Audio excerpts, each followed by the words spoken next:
Phone দিছিলেন আমি আছি রাধা বল্লভে।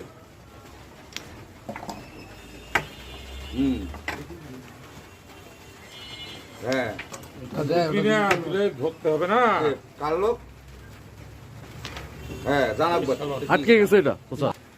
ওই থেকে সন্দেহ করছে, করুক, হ্যাঁ, আমরা এই কালকে জায়গা। আমাদের দেবে। অফিসের লোকে বলছে সুন্দর। এটা এইখান থেকে ট্যাপ দাও, তা ঠিক আছে, পিছনে একটা ট্যাপ দাও হ্যাঁ সুন্দর করে। টেনশন করিয়েন না, কালকে আমরা ওটা নিয়ে ধরো ধরো ধরো ধরো দেখি। ঠিক আছে।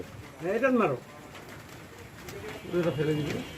হ্যাঁ তাহলে কাপি খেলান তো ওটা আগে, ওটা আগে খেলেন, মুখে না একটা পড়লে আরো ভালো হইতো ফুকুয়া। বললে তো চান্স পাইছে। দুইটার ভাগ দিয়ে ঢুকান তো দেখি।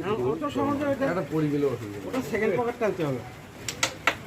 হয়েছে আর বুঝলো না, ক্লিয়ার হয়ে গেছিল। হ্যাঁ এখন খেলেন বাবু ভাই, বাবু ভাই। একটু